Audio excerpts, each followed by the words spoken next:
Have you ever felt your mood shift just because everyone around you seemed tense or angry, almost as if you got swept up in someone else's storm? Or maybe you've joined a heated argument online only to log off feeling drained, wondering why you got so worked up. In Reality Transurfing, author Vadim Zeland introduces a stunning concept called the pendulum. These aren't literal swinging weights, but energetic structures, patterns of thought and emotion shared by groups of people. They run everything from social media crazes to political fanaticism. And if you aren't careful, these pendulums can steal your energy, dictate your actions, and lead you far from the life you truly want. Today, we're going to unlock the secrets of these pendulums, what they are, why they're so destructive, and how you can break free to create your own path. By the end of this video, you'll be able to spot these hidden forces and take back the energy they've been quietly siphoning from you. Get ready for a journey that could change how you see reality itself. What exactly is a pendulum? In everyday life, we often notice that certain groups share common values, beliefs, or interests. Fan clubs, political parties, or even families. According to Zeland, when people think and act in unison, their collective thoughts create an energetic field like an invisible force. This new entity, a pendulum, starts to swing on the energy of its followers. Think of a sports stadium packed with fans. The tension is high, the cheers and jeers get louder, and it feels like the excitement is feeding on itself. That collective buzz is the energy of a pendulum in action.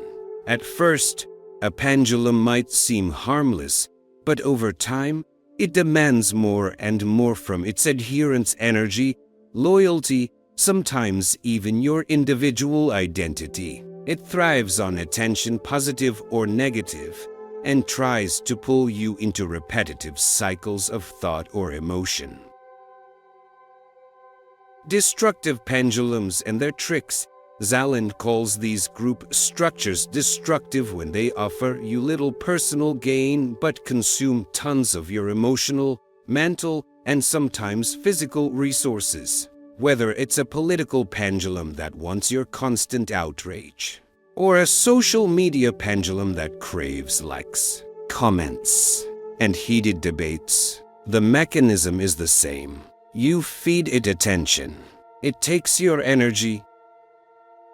Common signs of a destructive pendulum: it demands group loyalty. You must follow our rules or else. It thrives on conflict. We're the good guys, they're the bad guys. It lures you with guilt or fear. You owe us, you're obligated, or if you don't do this, something terrible will happen.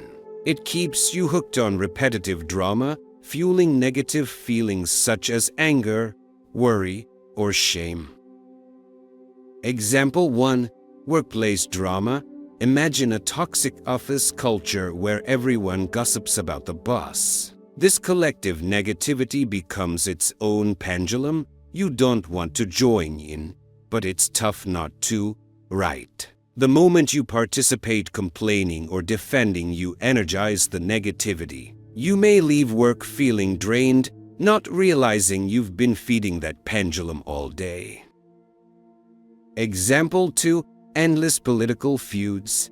On social media, you see two opposing groups. Whether you're cheering for one side or condemning the other, your emotional reaction is free fuel for the pendulum. That's why it feels like you can never win an online argument. The pendulum doesn't care who's right or wrong. It cares only about sustaining conflict to gather more energy. How pendulums control you. A pendulum's secret weapon is your emotional reaction. Anger, fear, excitement, pride. Any strong feeling can lock you into its frequency. The more intense your reaction, the more energy you pour into it, and the more stuck you become. Fear and guilt. These are particularly potent. If a pendulum can make you feel guilty or afraid, it can often manipulate you into doing almost anything. Sense of duty. Society teaches us that we owe something to a company, a cause, or a family tradition. While loyalty and responsibility can be positive, destructive pendulums twist them into an ongoing drain of your energy. Habits and scripts. We usually respond automatically to negative triggers, bad news, personal insults, or intimidation. By default, we fall right into the pendulum's script, repeating the same reactions. The pendulum loves this because it knows how to provoke us. Fighting a pendulum makes it stronger. Here's the paradox.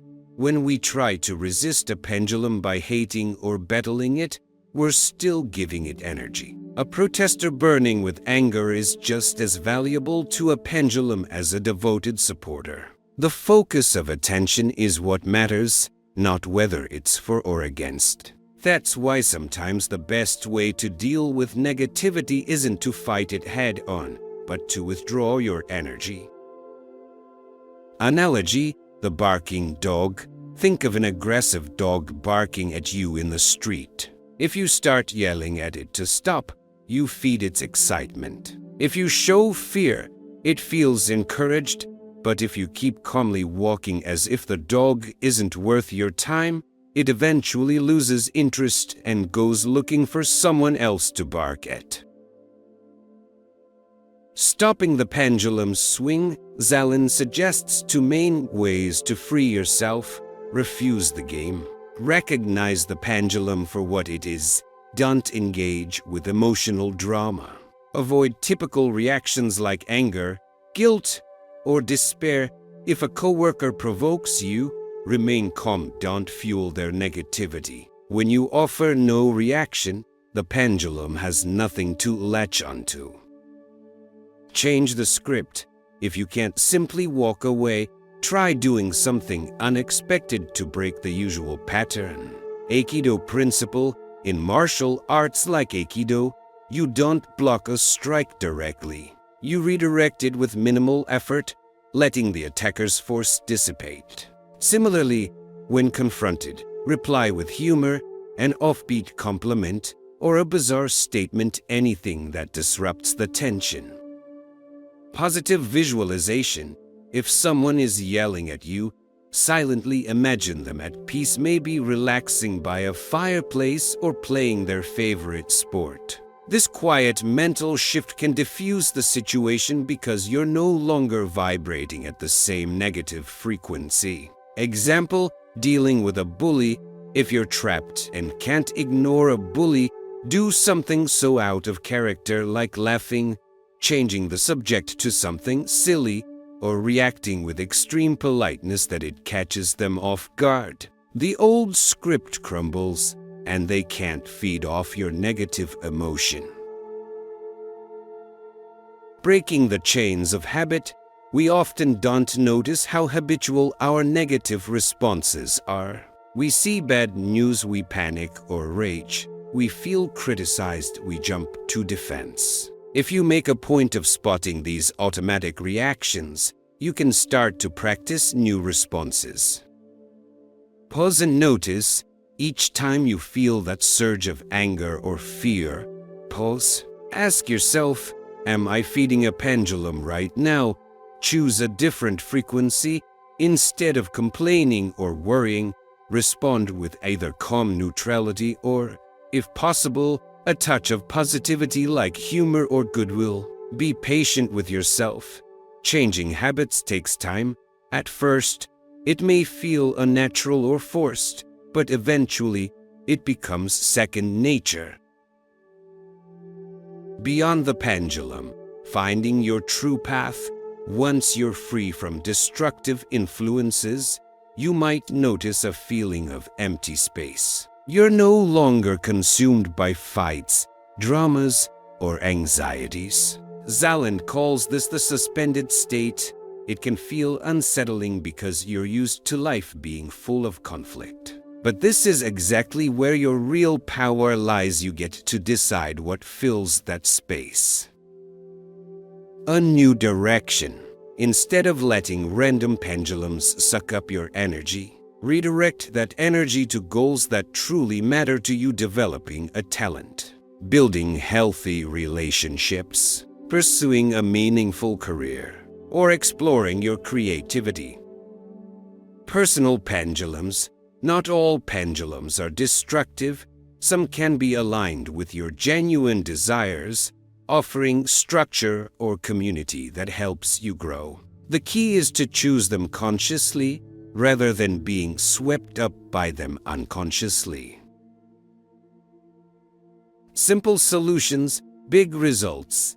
Zeland emphasizes that every problem has a simple solution, but pendulums make things look complicated to keep you stuck. If you remain calm and confident that a simple solution exists, you're more likely to see it.